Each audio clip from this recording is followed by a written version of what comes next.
Kinfolk, you already know what it is, what it was, and what it always will be. It's another episode of the Black Owned Podcast. I am your host, the main man with the game plan. The game plan ain't the same plan. I've been a major figure since baby pictures. Janice's oldest boy, Sensei, is in the building. I got my co-host with me. Hey y'all, it's y'all girl Peaches. Y'all know I'm here. Yo yo.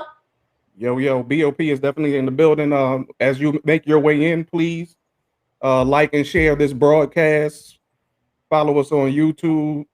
Of course, you already here on Facebook. Hit us up on Instagram. I'm gonna start doing some live runs out there too as well. So make sure y'all in tune. And y'all gonna be able to catch us on reruns on the radio on the I Often Wonder Network app. So if you don't have the I Often Wonder Network app, you can go to your Google or your Apple Play Store, download the app. You'll be able to hear not just the Often Wonder podcast, sports network, and all of those things that they got going on over there, but you also be able to hear the Black Owned Podcast. If you missed us today, then you can catch up on Saturdays. You hear me? Lots to talk about today. We're gonna be going over Black Wall Street. We're gonna talk a little bit about that. And we at year 100 past Black Wall Street. Teacher's got some real deep information to share. You know what I'm saying on that. She did her homework. We also gonna be talking about Juneteenth and the significance of Juneteenth and how that and Black Wall Street kind of go hand in hand. But before we get to that, we want to holler at y'all about a couple of things. Me myself, I want to holler at anybody who got something to say about what Monique said about these bonnets. She said that you know what I'm saying, like you ladies, need to value yourselves a little more, and chill with these bonnets out in public places. Backlash immediately. This come from the lady that didn't shave her underarms and legs. Oh man. See what I'm saying? Backlash immediately. As soon as she said that, I'm talking about something they was on her head. For what? I ain't even really. Hey, I'm gonna tell you what got me too. The black Twitter line that it was on. It was nothing but dudes in bonnets. This is the thing though, man. Here go the thing right here. Here go the thing right here. You know what I'm talking about? First of all, she didn't say it like she was coming at y'all. She just was saying, you know what I'm saying, ladies, there's a way that we need to present ourselves, you know what I'm saying, and so forth and so on. And the bonnet just ain't it. No, I agree. I can't stand going out anywhere and seeing a grown woman in a bonnet. Like, my grandmother would kill me. But like I said, the same way like how I was talking about Kevin Samuels or whatever, it's the messenger or whatever. Sometimes it depends on what come from. You remember Monique, the same one who skinny bitches was the brunt of her jokes, right, or whatever. She came out doing the Beyonce dance, big as ever. She's the Rick Ross of the ladies. Y'all made y'all think it was okay to be a big person, and then they switched the game up. So granted, I can't stand a bonnet, and I'm not wearing one outside because I can hear my grandmother cursing me out already. But it's the messenger sometimes. So I'm not even gonna sit here and say that I understand, because I don't. I don't care, what I'm saying, necessarily about who the messenger was. She made a valid point. But here we go with this whole cancel culture again, bro. It's like every time somebody say something that y'all don't agree with, y'all just, we want to cancel them, you know what I'm saying, blah, blah, blah, this, that, I'm like, bro, like, it is okay for people to have their own opinion. If people got on here and was like, yo, I think we should be able to wear our bonnet. Okay, cool. I mean, that's your opinion. Mine is in agreement with what she said. And you know what I'm saying? That's all I'm saying. But the moment she got finished saying it, they was already, it's like them niggas was at their keyboard like this, you know what I'm saying, just waiting for her to get finished saying what she was saying so they could, you know what I'm saying, say whatever it was that they had to say. And of course she had some people on there as well who agreed with what she was saying and whatnot. She addressed it again in another Instagram post that I seen where she was saying, whatever she had to say. I ain't really gonna get into that, but yeah. This is the thing. So first of all, if a white man tell y'all to do something, y'all don't have no problem doing it. Secondly, if you go outside with your entire ass hanging out, and people glorify that, there's absolutely no problem with it. But if we just say, man, I'm talking about, don't wear a bonnet outside, and we all up in arms about that. It just, It just don't make no sense to me. I don't understand. Kind of look at it like they trying to do everything else or whatever. I feel like anything that challenges a person or somebody feel that it's something that's authoritative or is judging, you're gonna get flack from it. Just like how all these other people is talking about not getting this shot. Right. Because it's something that they say, hey, you should do. It ain't because it's not what's best for them or the lack thereof. It's what's best or the lack thereof. It's just because, some stuff is freedom of expression, and if I don't feel like it, granted, you don't got to worry about no dudes running down on the chick in the bonnet. So if I'm about to go to the gas station in the hood, I might put my bonnet on. Pull my face up and get out the car and go in the gas station. Look at me. That way, nobody going to talk to But I saying that's why people do it. But a bonnet is the same thing. It's a cover up. It's a hat. Would you rather them go with their head sticking all over their head, or you prefer the First of all, the use of a bonnet is to keep your hair together when you sleep at night, so you won't frizz and all that kind of stuff on a cotton pillow and all of that. Once you're up and you don't need it no more. Like, what's the point? Stop wearing that. And now here's the thing. The point I'm making is this. I mean, we already know I don't like bonnets, but the point I'm making is this: is that we so sensitive, bro. It's like somebody say one thing you don't like, you're like, oh, you know what I'm saying, and then, people going all out, you know what I'm saying, on them or whatever. I'll be like, bro, I mean, if that's just how somebody feels, you know what I'm talking about? That's how somebody feels. You know what I mean? Just what's the problem? I don't know. Speaking of how some people feel, I'm going to skip the peaches picks because we're going to have a good show today. But I got to throw this disclaimer out here. Don't base your relationship off of what I say on Black Owned Podcast. Don't let Black Owned Podcast be the reason. You hear me? Okay, if you get your head knocked between the washer and the dryer because of some peaches said, now I'm the bad guy. I don't judge people's relationships. I don't question their motives. What floats my boat doesn't float someone else's or whatever. So, when I speak on this, it's my voice. It's my opinion. It's my feelings. It's not something that you need to take and apply to your house. And now you walking around with an attitude and your husband don't know what the hell wrong with you, but you don't watch Peaches. Nah, we not doing that. We're not doing it. The same way Kevin Samuels have his opinion and they can defend that. This is my opinion. Like it's what I feel. Yeah. And let's get on that. I received a lot of flack. So so don't be like, hey, this what they said on the Black Owned Podcast. Don't do that. You know what I'm talking about? Don't do that. Ain't what we here for. You know what I'm talking about? We're not here for that. We here today to be talking about Black Walls. I know, right? You see Wild Out. My just left me because of Peaches. Yikes! Abort! Like I said, we're here to talk about the Black Wall Street and Juneteenth. But before we do that, we do have a Black-owned business of the week that we want to talk about. We're gonna bring him on real fast, and this is Anthony Farmer, and the name of his apparel company is Depletion. What's going on, Anthony? What's going on, man? Nothing much, man. Take it easy. I appreciate you. You know what I'm saying? We've been trying to get you on for a couple weeks, and man, you're a busy man. Hey, man. Hey, 2 businesses and a full-time job. You know what I mean? Let's talk about it. You know what I'm saying? We got to hustle on top of hustles. I like that. Yes, sir. So, first of all, let's talk about the apparel company. We'll go there first, and then we'll go into the advertising agency afterwards. So, tell us about Depletion and what that means. All right, so pretty much what depletion means is, the word depletion, that's not really what the brand about. So my slogan for the brand is actually, it's all about the P. And every item I have, there'll be a P in it that's kind of just out, it stands out in front of everything else. And pretty much what the P represents is between pain, pride, poverty, and problems. And what we're doing is we're depleting that from our lives to be successful. I like it. So it was really, the whole brand was kind of built around the P. So like with all of my designs, all of my shirts. Couple out. Yeah, everything has that P on the back of the shirt. And this is actually my Black Lives Matter shirt. Oh, I like So it that. has a lot of the names and the age that they were killed at. And at the bottom, I still pay respect to everyone not mentioned, Right.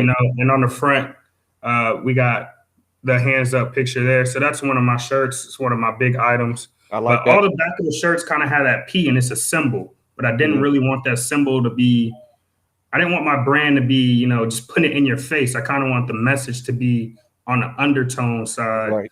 So Right. people really could take the time if they wanted to and really deep dig into my brand. Or some people maybe just like the design and want to get a shirt.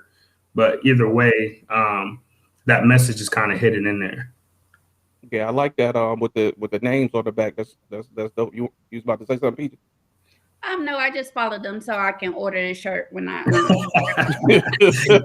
That's one of my hot shirts, and I mean we're picking up right now. I normally do in each shirt. One unique thing I like to do with my shirts is I'll probably make like 75 of each design, and that's like a max. So it kind of gives people that limited feel, Yeah. when they own that shirt that they part of a small group of people. That really own that piece. Mhm. So So we're starting to when pick you up. originally came up with the brand, how'd you come up to the point of having all of the P's that you listed? Can you say them again? Oh, pain, pride, poverty and problems.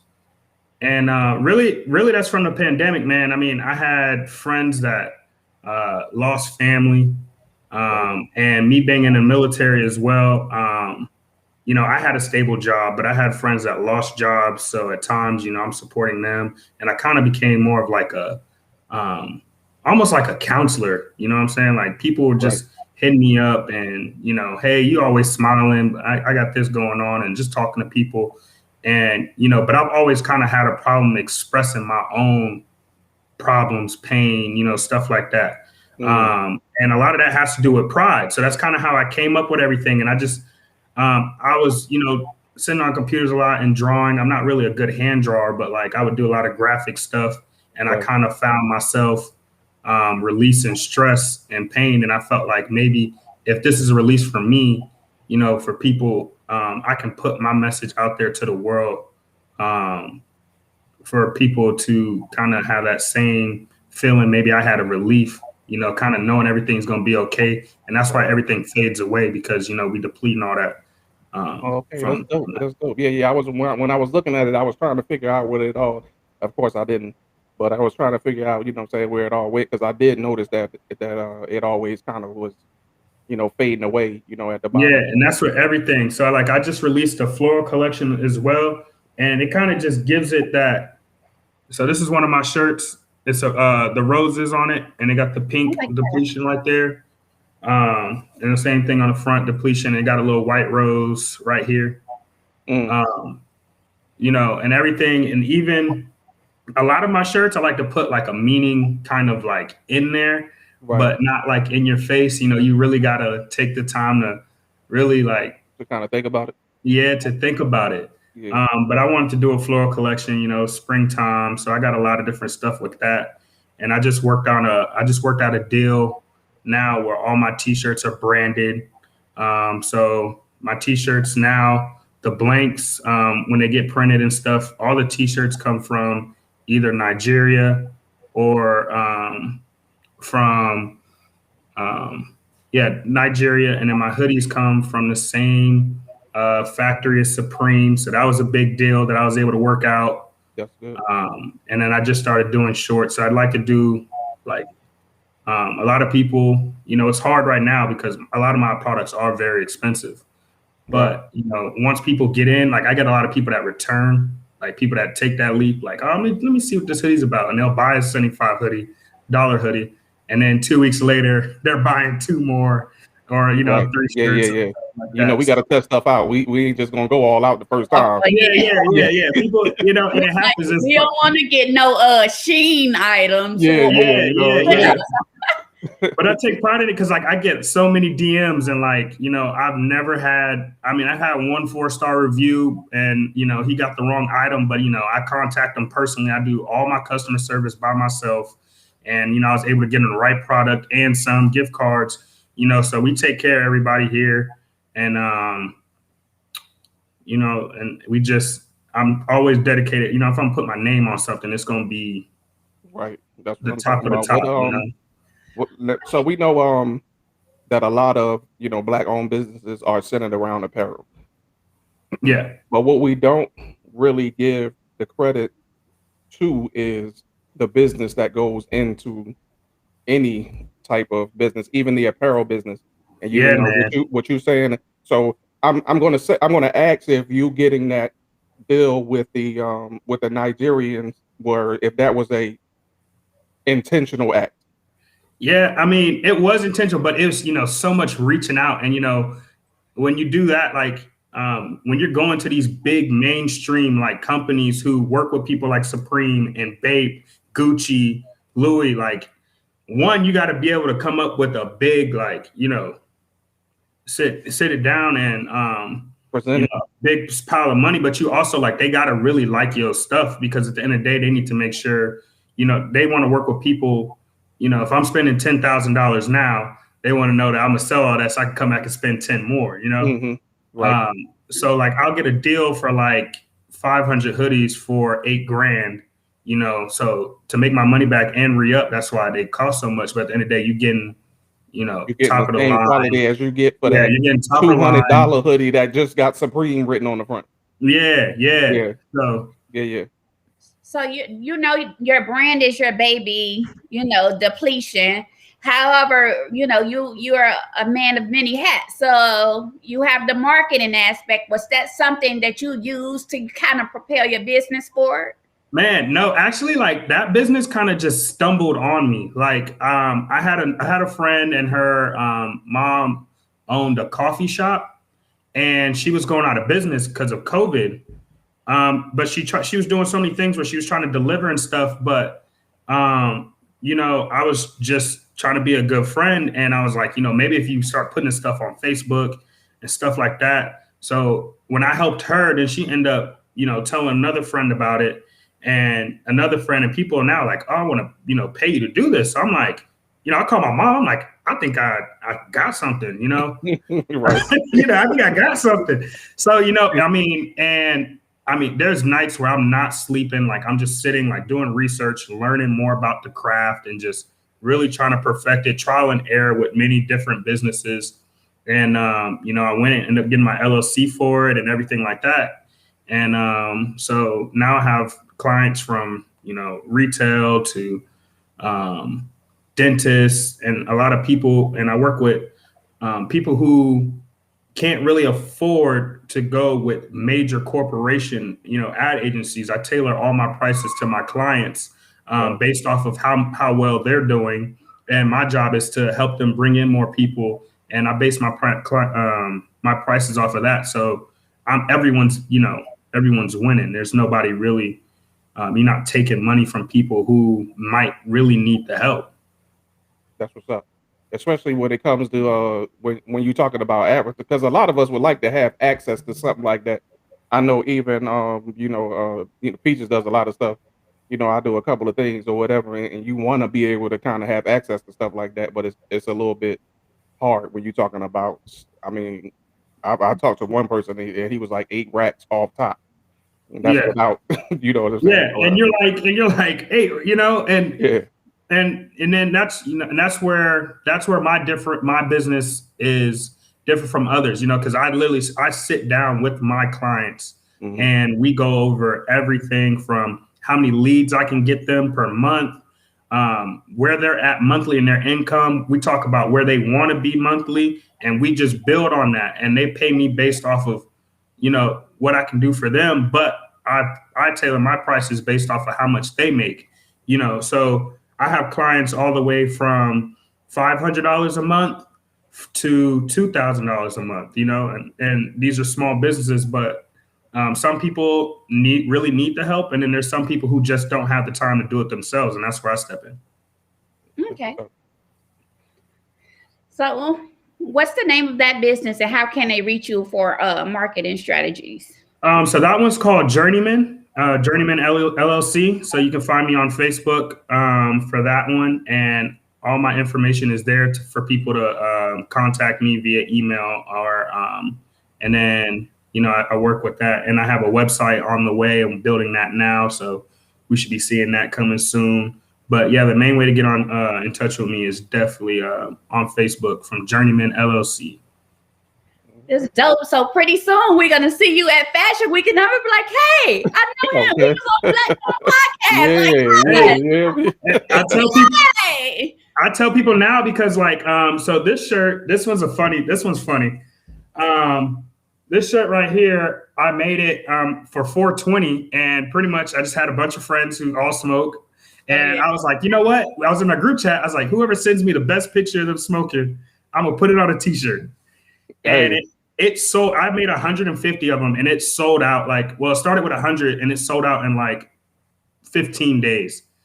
So I was like, man. So I made another 50, and another 2 weeks, it was sold out. And now people DM me for this shirt, and I'm like, I'm done selling them. But if you want one, I'll have one made. It's just gonna be $120, and people are still buying the shirt. But like I said, that's what I do with a lot of my clothes. I do very limited sales. And we just started doing shorts. So I got these right here, these two-tone shorts. They're made in Mexico. So they're the red and black shorts, nylon. So you can go swimming in them, gym, wear them out, whatever you want to do. So yeah. I think you might be on to something involving the customer on having the chance to, to be on the item. That's a good one. And you've created kind of on a smaller scale, but how Jordan and everybody else, you need a ticket to get these. And that was one of my biggest inspirations, because that's one of my favorite things, and I'm like, man, it just because that excitement when you get it, exactly. And some people, and as of right now, we're still a little smaller, so it's still people still have a good chance of getting stuff.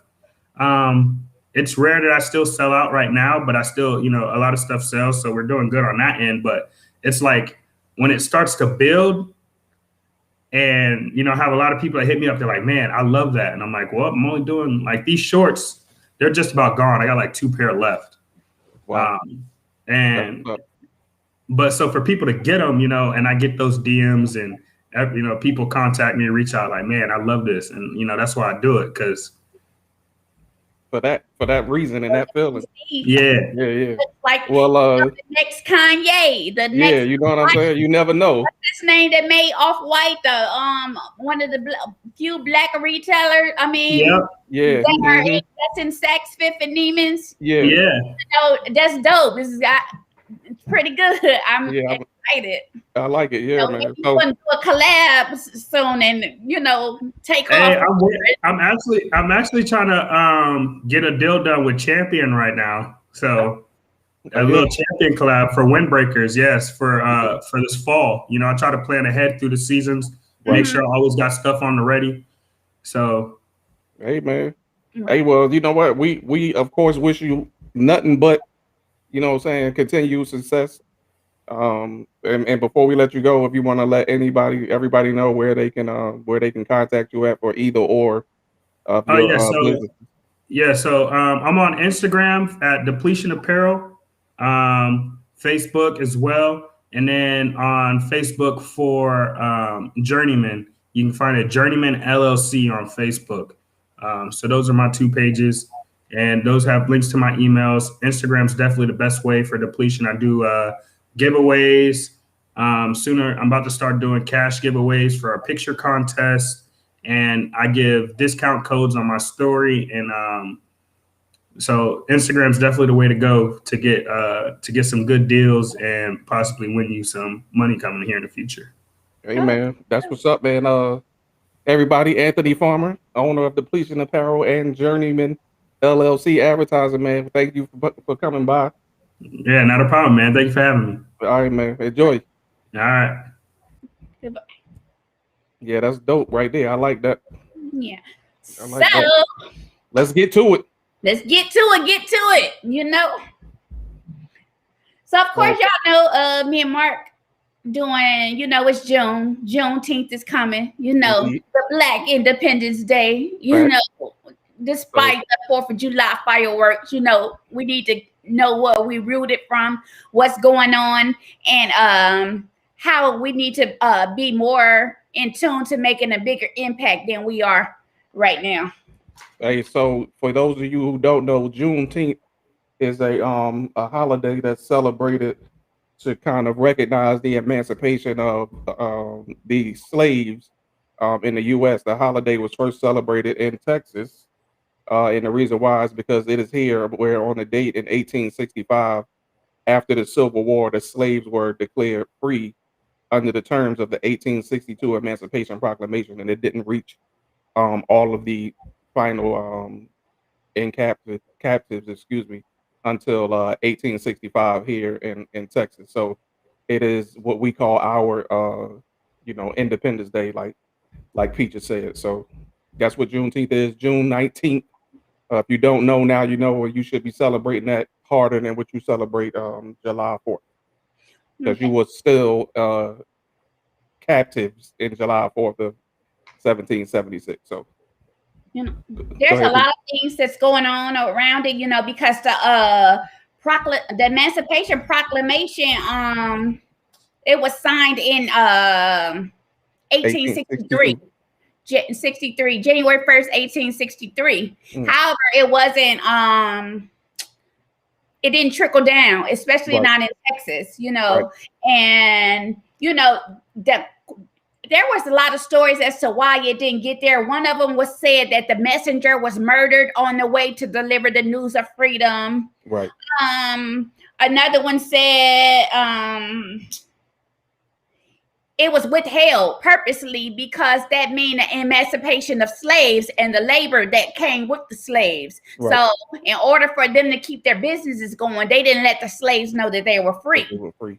or whatever. But that's just two of the reasons. And of course, y'all know that the general, it was what's his name? General Lee was in Yeah, office. literally. And until he surrendered and General Granger regiment took place, that's when they was that's the first time they became strong enough to overthrow the resistance that they was receiving in Texas. Right. And we go on to talk about Juneteenth and how it kind of disintegrated through the years or whatever, but Mm, it's like pretty signs that it meant something and there was an impact. Like for the civil rights movements in the 50s and 60s, the same thing like what we're seeing with the Generation Z and how they're fighting for Black Lives Matter movement. mhm, They had the student demonstrators in Atlanta, that they wore those Juneteenth buttons.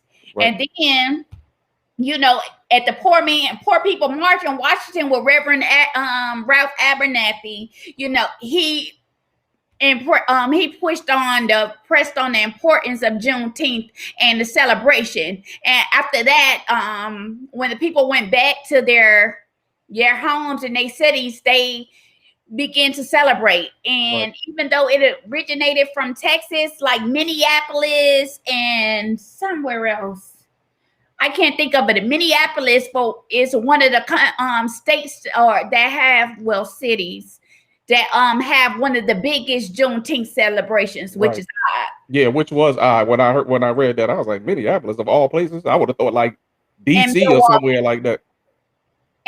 Milwaukee. But guess what? What is Mm, that? Wisconsin, right? yeah. Kind of close to the stuff that happened May 25th of last Right. year. Right. You know, Yeah. it's crazy. They into. Yeah.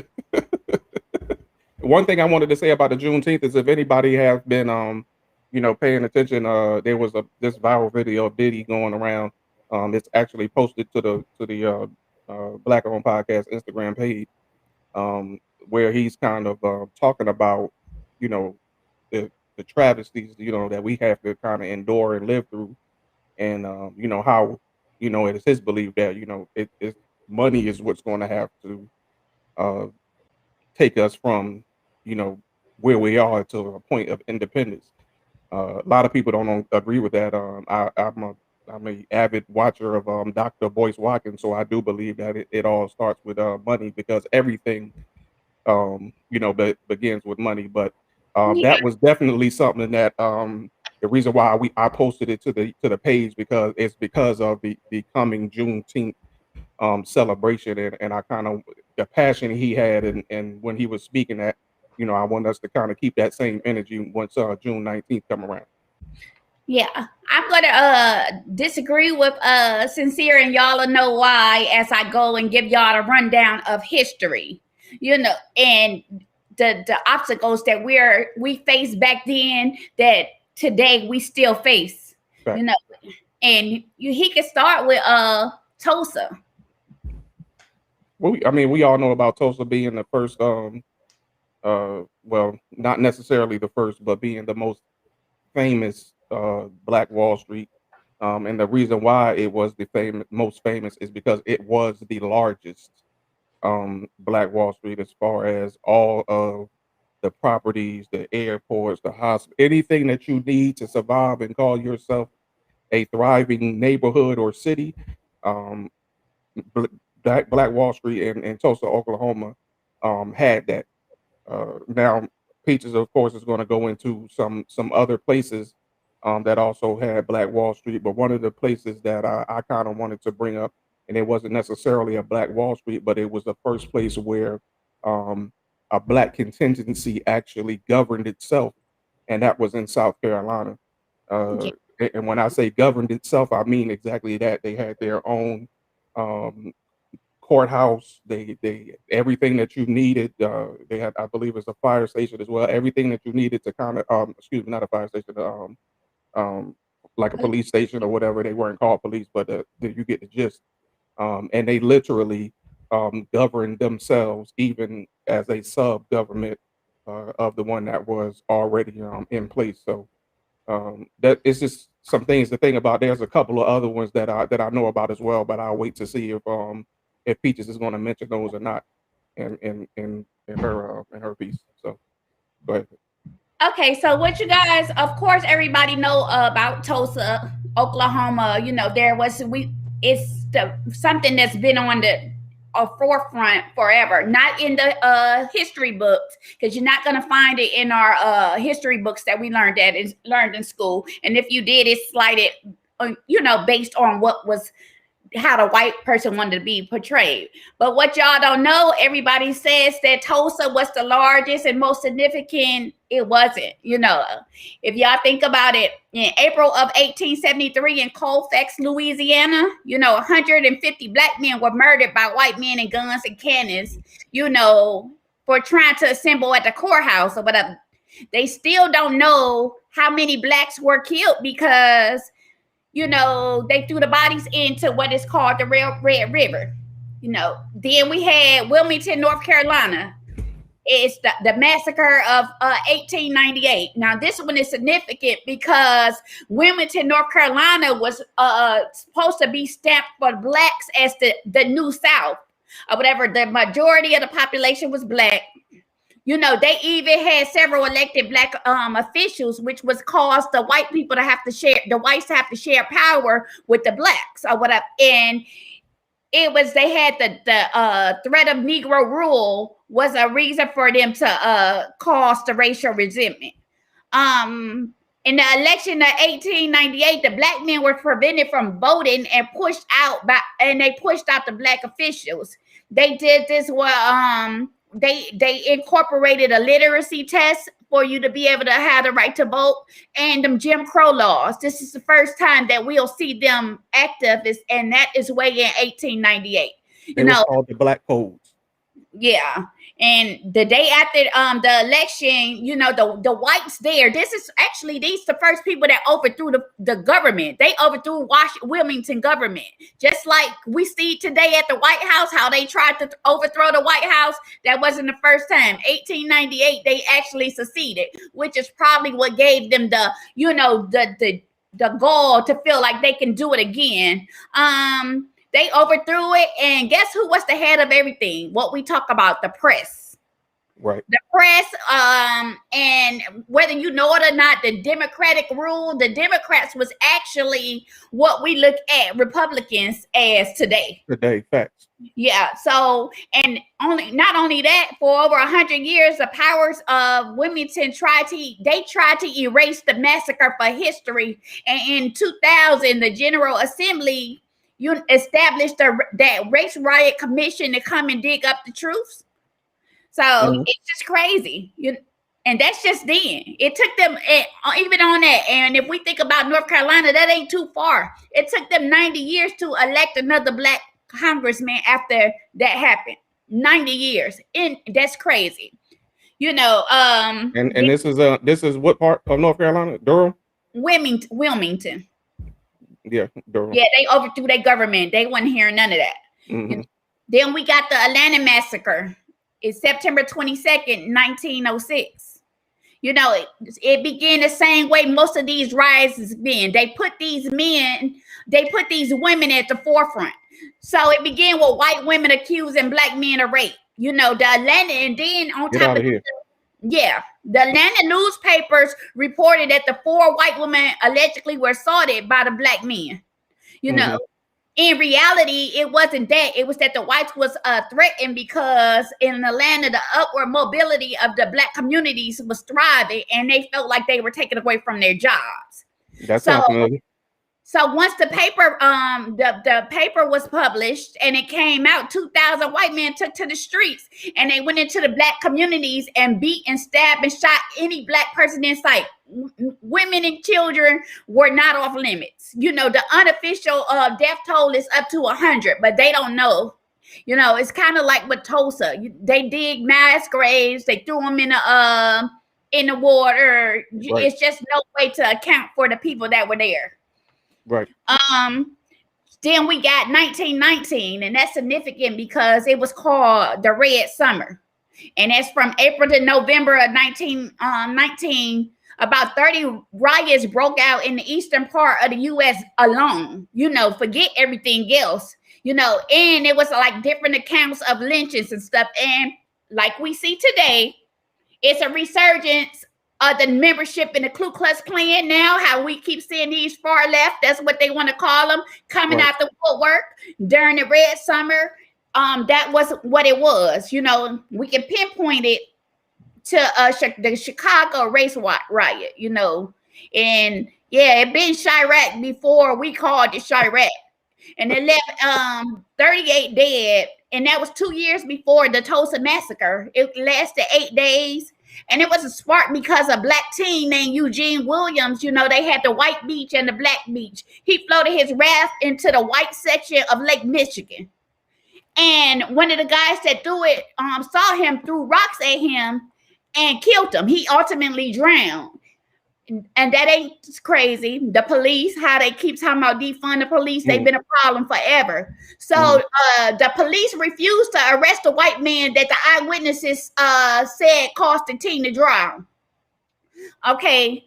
By the end of everything, two dozen black people were dead and 15 white people were killed. Another 500 were injured, and more than 1,000 black residents was homeless because when they went to war, they burnt down their whole community, like Tulsa. They didn't have anywhere to live. Right. Another one y'all probably know about is the Elaine 12. That was in Elaine, Arkansas in 1919. That's the day. I didn't know about this one. This is new to me. Yeah, that was the deadliest riot of the summer, and it took place on September the 30th and October the 1st. And it's considered possibly the bloodiest racial conflict in the history of the United States. It's deep, ain't it? That is. We can't hear we don't read about any of this in no history books. That's why it's important to stop letting the other people write our history, And that conflict again, it was Elaine, Arkansas was a black stronghold. It was the blacks outweighed the whites 10-1. Wow. Yeah, and they was demanding economic justice. They wanted equality or whatever, and they were forced into being sharecroppers or whatever. But that became how the blacks began. They first started doing their unions, a sharecropper union. Right. All right. So they had a meeting or whatever of the black workers, and the white people found out about it, and they showed up to riot. Now during it, it was a shootout, and a white police officer was killed. And so the governor, who by then his name was Charles Burrow, ordered 500 army soldiers to retaliate. So yeah, crazy. Nearly 200 black people were killed, to include women and children. And then the many who weren't killed, they was arrested and tortured in custody, and they was forced to confess to the insurrection. And the 12 men that they have make these statements was given the death penalty. But however, it was overturned with the help of the NCAA. That's when we start seeing them kind of rise to fame and get their name, because this was the first time the NAACP won a case in front of the Supreme Court. And there again, that's the Elaine 5, if y'all want to look it up. So I mean, so there one I wanted to hit on. It was in Jackson Ward, which is in Richmond, Virginia. And there was so many businesses emerging in that city, that it was called the birthplace of Black capitalism. Right, the area was home to so many Black-owned banks, insurance companies, other investment groups, and it garnered another name that, because of the things that happened afterwards, it would be become better known somewhere else, which is Black Wall Street. But in the early part of the 20th century, Jackson Ward Business and Entertainment District was called the Harlem of the South, and they had big name people that we kind of relate to Harlem, like Ella Fitzgerald, Duke Ellington, Bill Bojangles Robinson, and all of these people. It's also the first, in 1910, it was St. Luke Penny Savings Bank opened in Jackson Ward, and it was owned by Maggie L. Walker, who was the first Black woman to found a bank in the United States of America.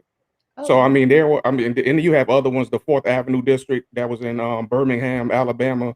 Another one that was in another area of Oklahoma, I believe it was called Boley. So there were several places where Black Wall Streets, if you will, were actually thriving neighborhoods. We got we got Unc on the phone. What up, Unc? Hey, what's going on? What's happening now? What you got for us? Yeah, I wanted to speak on that Tulsa thing. I got a nugget, and it hit me today because I got it today. What's up? No, I'm sorry. I got it day before yesterday on the Black Channel News. Uh-huh. You know what I'm saying? I hope y'all hip to that. It's black, and they tell it like it is. I'm on that. At any event, it was a segment on it, and they was talking about what started the riot. Mm-hmm. Now, even before then,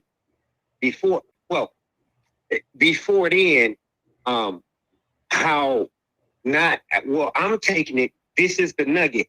I'm taking it that in Tulsa, Oklahoma, then the political scene, as far as Blacks being higher up, right. You know what I'm saying? They made it where Black people would only be able to do business, you know what I'm saying, in right. Tulsa, Oklahoma. Uh-huh. And that's how they flourished. Mm-hmm. And,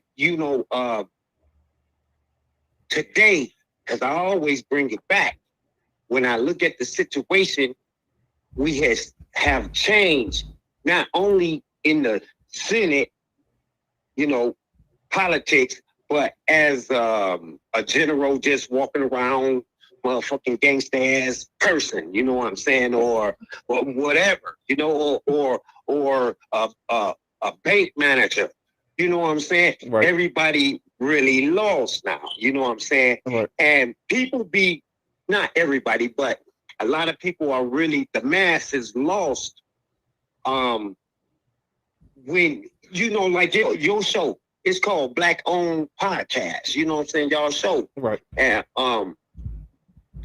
you aware of this fact right here, but we persist on spending fucking on Japanese fucking hair.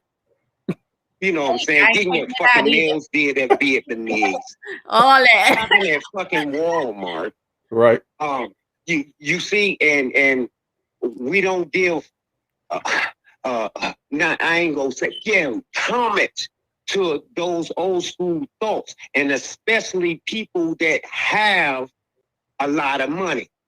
Now, LeBron James, he doing his due, but if he could get other people like Denzel Washington, everybody posse up, they got all these millions of dollars, and make a hospital sector here, make a educational sector here. We could still do that, but we lost on that shit. And Right. what y'all been spitting right now is a whole bunch of history. And it is history about what have been done to us. Everything being taken, everything being hidden and put in compartments and shit. This is the main point, and then I'm going to drop this call. We are Israelites. That's the main thing that they done took away history from us. And I'm going on that note. All right, don't. All right, thank you. Another thing about Tulsa, Oklahoma, what happened was a shoe shine boy. I can't remember his name. You know, he worked in the white part of Tulsa. You know, there was two sides of the tracks for Tulsa. Right. However, they weren't allowed to use the restrooms there. But so he had made a deal with one of the, I think it was a hotel owner or a store owner, where when the black guys or workers had to go to the bathroom, they had to walk to this place and they can go there and use the bathroom. Well, back then it was the type of elevators that you got to crank and you have to line up for yourself.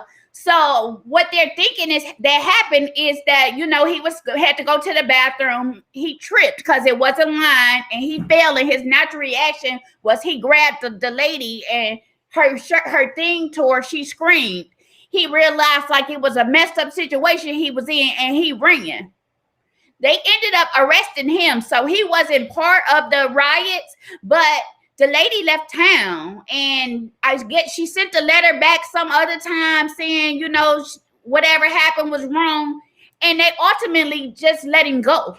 So he sat in jail and they let him go. But the same thing with Tulsa, Oklahoma. Y'all remember in 1997 when John Singleton made Rosewood?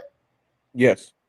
That was out of Rosewood, Florida, or whatever, and it was a massacre, and it was based on in 1923. But what happened? It was a white lady named Fannie Taylor. 2 years before that, the community was burned to the ground. She claimed that she was assaulted by a black man on January 1st, 1923. Okay, when the news, of course, reported it, and 150 black people was killed in Rosewood, Florida.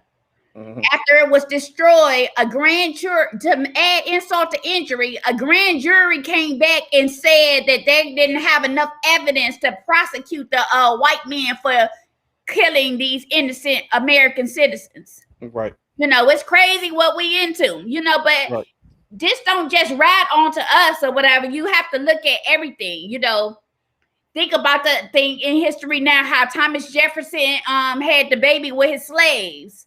And just now, like this year, her name was Sally Hennings. This year, these people finally meeting, the white generation side of Thomas Jefferson. Now, this the man who was pushing this free the slaves. He actually had slaves. It's crazy.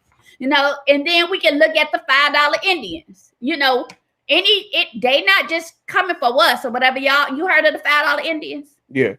Yeah. So if y'all haven't or whatever, it's where the American government conspired to pay white people to become Indians so they can receive the benefits and monetary compensation or whatever, right? Yeah.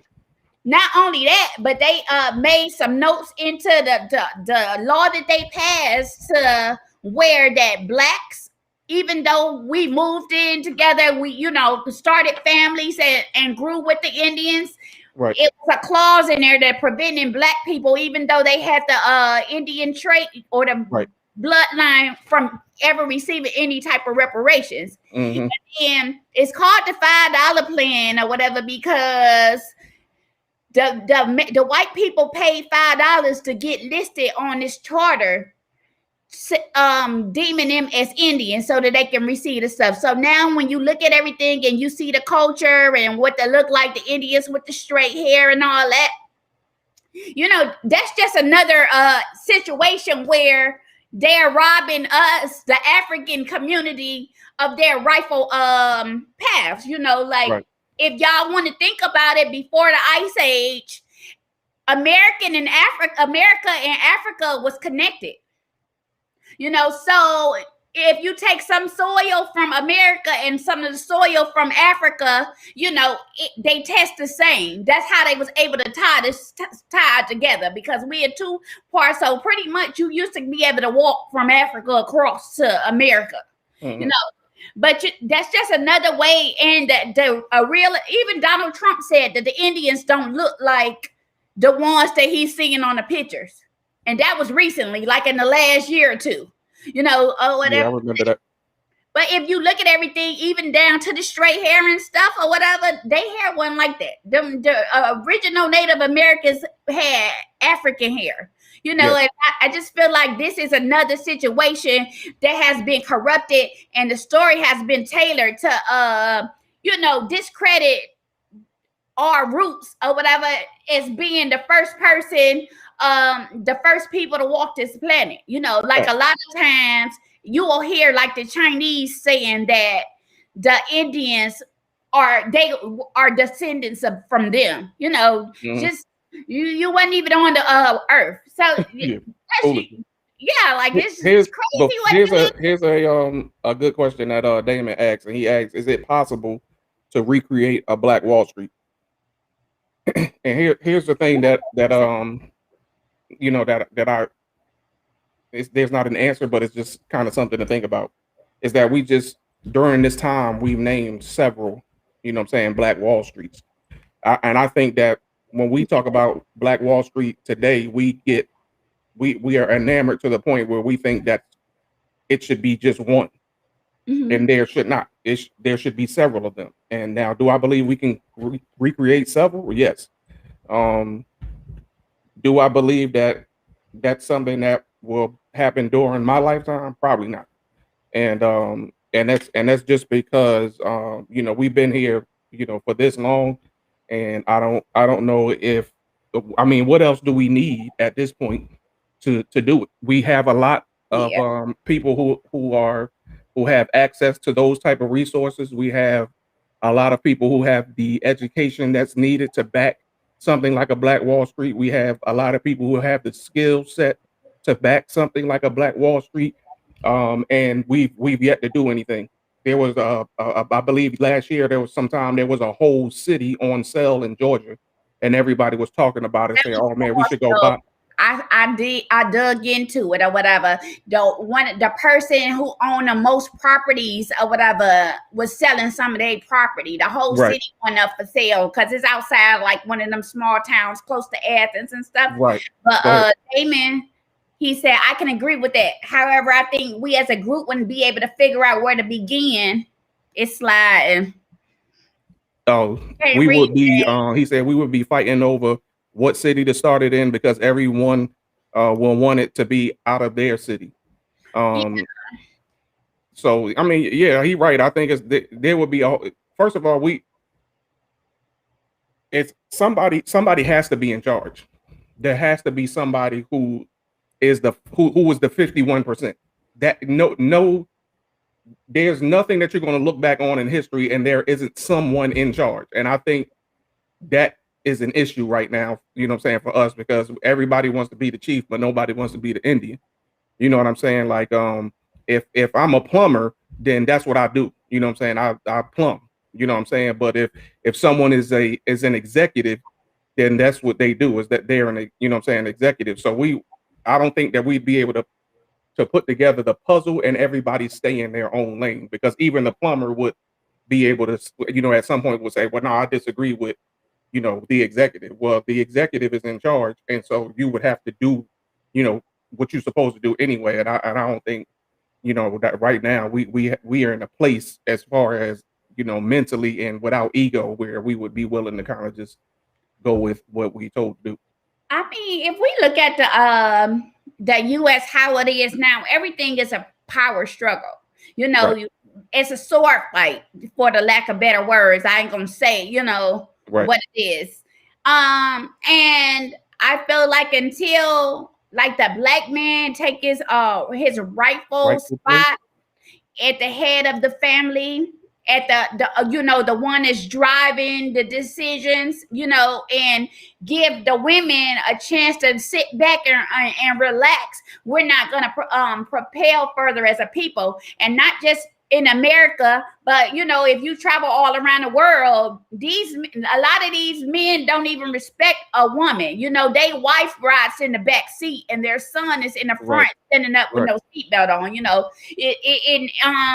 it's going to take a chain of events or whatever, a turn of events, and for us to rabble in our youth, because they're fighting amongst each other too. You got the hard ones that just feel like they got to live like a rap song, and then you have the educated ones, and there's no middle ground for them. Like if you even see somebody, they either with the cool crowd that's out there, or they on their own, you know, coming up with us.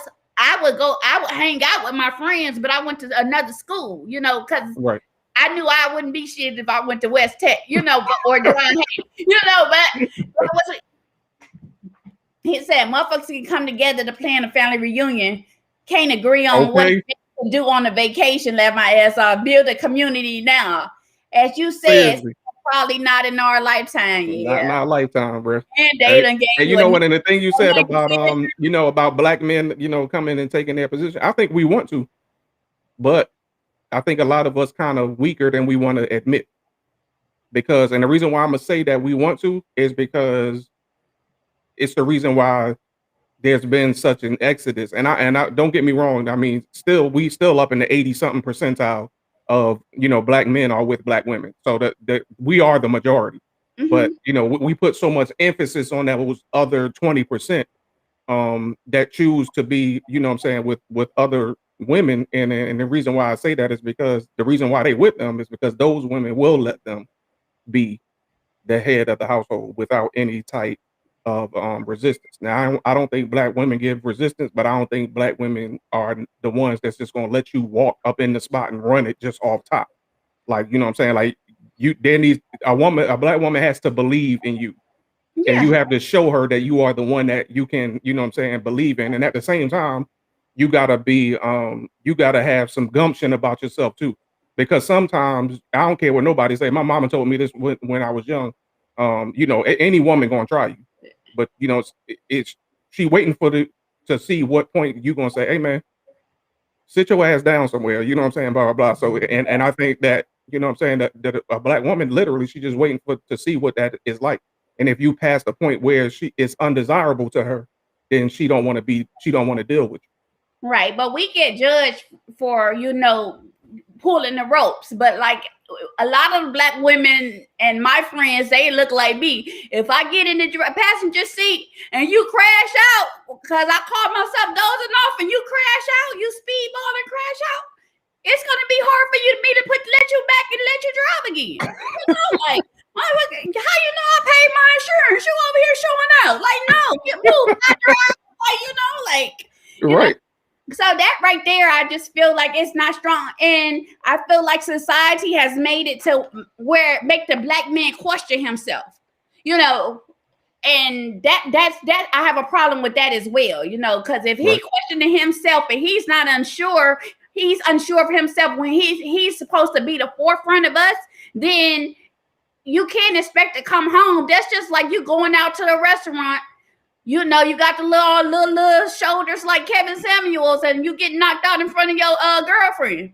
Right. I don't want to go outside with you no more because if shit pop off, I'm going to jail because now I got to shoot somebody because you weak. So like, it's some men that come in a room and they demand attention. You know, you can recognize, women recognize a leader like, oh, who is that?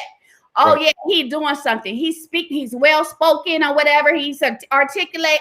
That's the same word. He's articulate. Right. You know, he knows what he wants. He has his goals, and they're not in his head. They're written down. You know, he self-reflect, and Right. he tries to build us.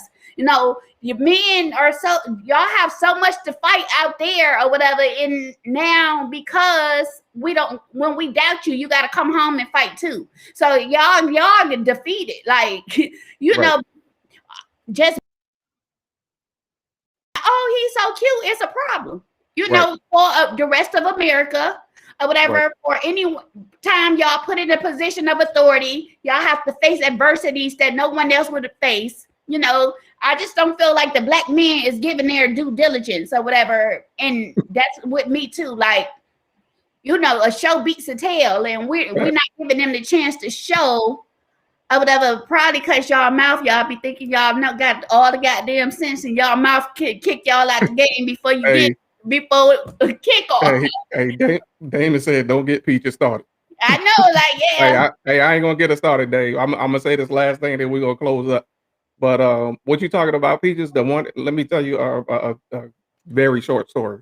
When me and my wife was together, when we was just, you know what I'm saying, kicking it or whatnot, blah blah blah. And I don't know how we got on the conversation. I think she was pregnant with Damari, and you know, one of we was, you know, kind of, I don't know, just having the conversations, but she was saying that, you know, one of the main things that attracted me was that you were ambitious, and that ain't, you know what I'm saying, that ain't why you think a female is what you in the first place. You think it's because you put your Mac down, you good looking and all that kind of stuff like that. But anyway, but for her to say it, you know what I'm saying, it's like, okay, that's different.